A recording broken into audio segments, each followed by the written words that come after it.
What's up guys, it's Zoom here, and on today's video, I got you guys my Blue Eyes Invoked deck profile. I was able to get first place at locals the other day with this deck.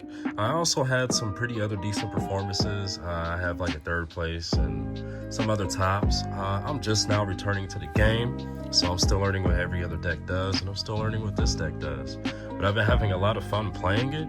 I'm actually happy that this deck came out. This deck is what allowed me to come back into the game, and this deck's really fun to play. The combos are pretty simple compared to other decks, and it's just really fun. So without further ado, let's get into the deck profile.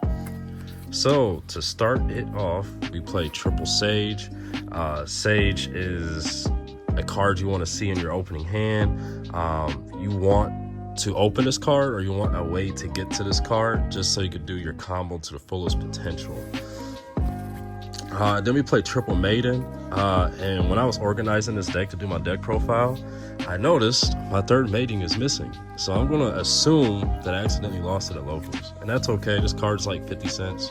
I'll just get another one. So yes, you need to play 3 maiden, because you want this in your opening hand to be paired with like your Alistair or your Sage, so you can just do other things, you know.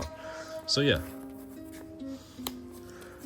Then we play 2 Blue Eyes White Dragons, and then I play the one of Jet Dragon. So with this variant of the deck, you don't have as much interaction or as much interruptions as you would with like the more expensive version of this deck. So we play the Jet Dragon to give us another form of interruption or another form of interaction with our opponent. And you can actually go into this very, very often and just have that for your opponent. And then we play Triple Alistair. This card is the best normal summon in the deck. What I've noticed is like people see normal summon Alistair and they're immediately like, let me Imperm that, let me Ash that, let me Veiler that. And they literally just wasted their hand trap, because now I'm just gonna go off on my Blue Eyes combo, and I had my free normal summon to get into my link. And then for hand traps, this is a pretty standard hand trap lineup. So we play Triple Ash Blossom, Triple Effect Veiler, Triple Nibiru, and 2 Ghost Ogre. I really like Ghost Ogre because there's a lot of Blue Eyes running around right now, and Ghost Ogre is one of the better hand traps against the Blue Eyes matchup. Ash is pretty standard. Effect Veiler, it's actually nutty in this deck because you can search it. The Nibiru to be paired with Effect Veiler, or to be paired with these triple Impermanences we play. So yeah, that is it for the hand traps. And we're gonna go ahead and get into the spells. So I play double Meltdown and 1 Invocation. So the reason I play 2 Meltdown opposed to 2 Alistair, 3 Meltdown is because I prefer to have Alistair in my hand than Meltdown. And then on top of that, I've noticed this deck tends to have awkward hands sometimes, and I wanted to prevent those awkward hands from happening.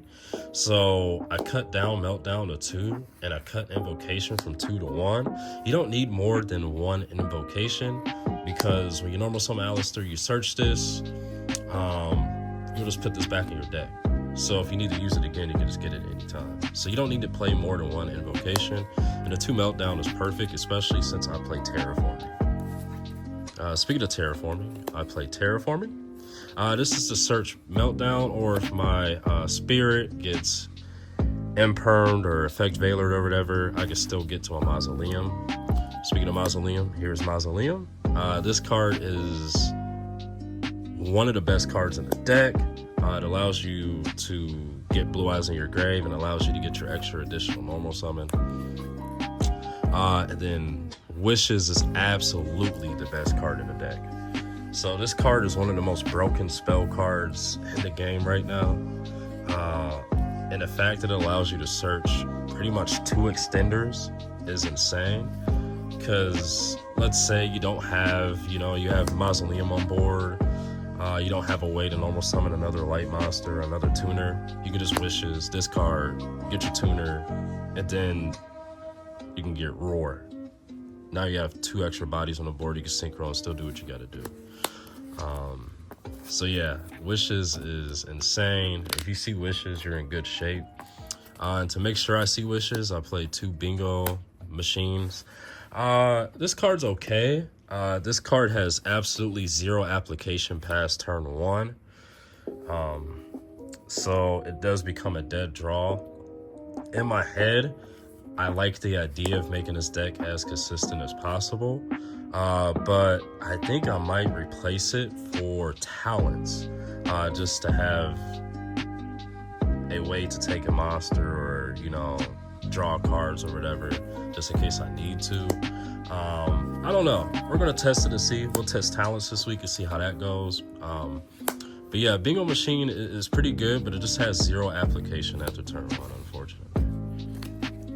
And then we play Roar. This card is another extender. Sometimes if you did a lot, you can just go Wishes, search Roar, and just do more or whatever. And then Synchro Rumble. This allows you to get another spirit on your board after you do your Crimson Dragon shenanigans. And then for other one-ofs, I'll play 1 Prosperity, 1 Called By. Like I said, I was looking for more consistency when I was playing this deck, because when I initially started building builds and stuff like that, I noticed that the hands were awkward, so I wanted more consistency. So I got the Pot of Prosperity in there. Then I played a 1 Called By the Grave because they can come up sometimes, especially if you go first against a mirror match and then you just Called By. Like, it's insane. And then for the last cards, obviously 1 True Light. This card is pretty much what makes this deck like able to be viable. It just does a lot for 1 card. It gives you your follow-up, and it gives you your combo at the same time. Then we play 1 Majesty, because sometimes you can Wishes search your Majesty, or you can True Light set your Majesty. It just depends on what your board is, what the state is, when you got hand traps, stuff like that. So the main deck is 42 cards. I like 42 cards. I don't know, I've always ran a 42 cards. But yeah, let's get into the extra deck. The extra deck is pretty standard. I do things a little differently. But yeah, let's get into it. So we play Double Spirit. This is pretty standard. You don't need to play more than 1. I mean, more than 2. This card, most Link 1s in this game are broken. And this Link 1 is no exception to that. This Link 1 does so much. Then we play 1 Seal. Sometimes you'll just end on Seal pass with a bunch of hand traps, and that's okay, because you're still in a great position. And then we play 1 Lina. There's a lot of other Blue Eyes running around to the locals I go to, so I just keep this handy. You could take like literally anything they have in their grave almost. And then for fusions, I play 1 Makaba, and then Agitos, however you pronounce it. So Makaba's Makaba, it's an Omni Negate, obviously. This card allows you to pretty much FTK your opponent, because I don't know if you guys probably know this, but Wishes allows you to attach banishes from grave to equip a fusion monster to a Blue Eyes monster you control, and then you can banish a fusion monster, and this card gains the attack of that fusion monster that you banish. So you can pretty much attack over anything or make this thing really, really huge. That's the only invoked monsters I play. I play 1 Tyrant Dragon, and then I play 1 Neo. This is just for the Wishes and the Grave effect. And sometimes you'll just go into this, especially if you need to get rid of something. And then that's it for fusions. For synchros, I play 2 Spirits. Some people are on 3. I think 2 is just fine, especially with being able to play Rumble. This card is insane. It's been insane for years, and it just does a lot for the deck. Then I decided to play 2 Ultimate Spirit. I don't know. It's been working out so far. I know a lot of people are on 1, but I like the 2 because there is some times where I just want to go into a second one.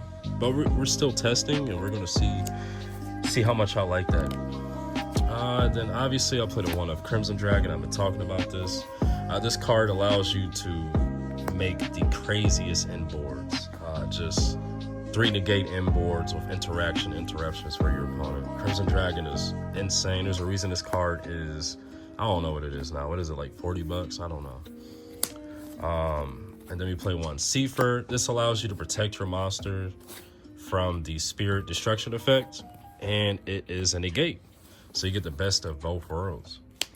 And then I'll play 1 Cosmic Blazer. The reason I play Cosmic Blazer is because our inboard will look something like this.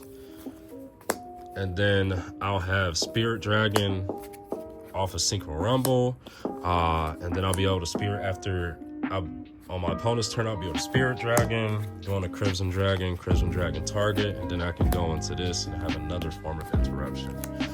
So yeah. That is it for the deck. I would show my side deck, but I mean, it's locals and you know how that goes. But yeah, that's it for the deck profile, guys. Hope you guys liked and enjoyed it. My name is Zoom. Peace.